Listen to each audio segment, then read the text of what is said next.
Bienvenue dans l'exercice numéro 14. Donc comme on le voit, c'est une forme un peu complexe, pas trop, mais on va la dessiner avec des polylignes, maintenant qu'on sait faire des polylignes. Et on va voir que c'est beaucoup plus pratique que pour la ligne. Alors je vais commencer par prendre une polyligne et faire un trait de construction. Je vais faire quelque chose comme ça, 15, 15, là ça fait 80, 15, 15. Allez, et je vais le faire dépasser comme ça. Là j'ai fait un trait dont je me moque de la taille. Ça va me servir de support pour retracer une autre polyligne.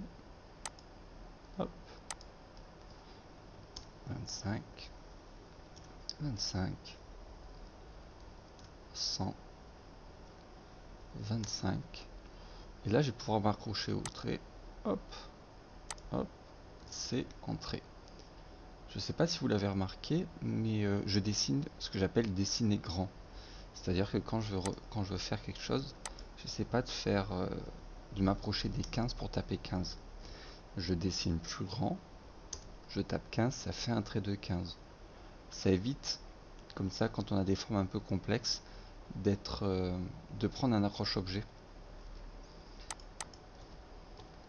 Et du coup, c'est plus facile de dessiner ainsi. On voit bien sur des formes un peu complexes, on voit bien où est-ce qu'on dessine parce qu'on voit bien vers où on envoie la souris en fait. Donc j'ai fait ça. Il me reste à faire les deux cercles. Alors dans les cercles, il y a centre, diamètre. Je pourrais prendre ça et donc taper 40.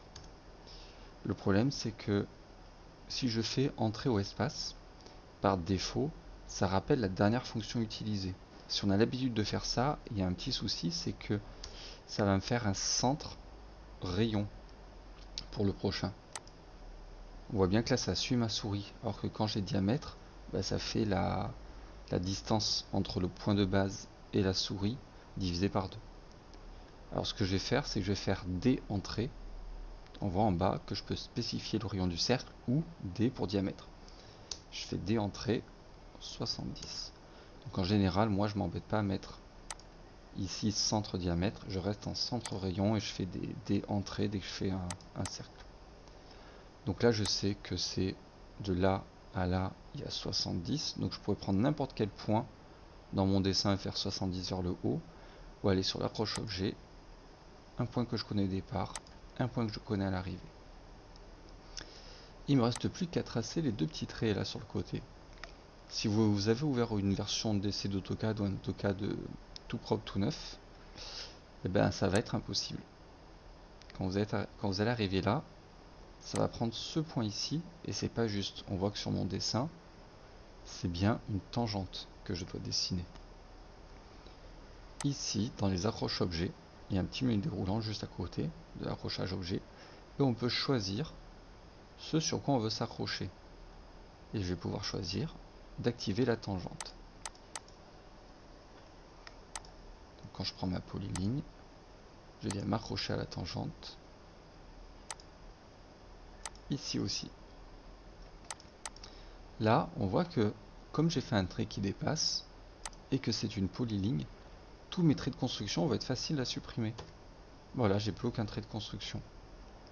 Et là, j'ai l'ensemble de ma forme qui est propre, c'est-à-dire que c'est fait avec un minimum d'objets. Donc voilà comment on dessine avec des polylignes. Et le but maintenant, ça va être de dessiner des formes le plus propres possible grâce à la polyligne et à faire des objets qui sont composés par le moins de formes possible. Bon, l'exercice était simple, j'espère que vous avez tout compris et je vous retrouve pour l'exercice 15. Je vous rappelle que dans la description de la vidéo, vous trouverez un lien de téléchargement de l'exercice au format JPEG. À bientôt.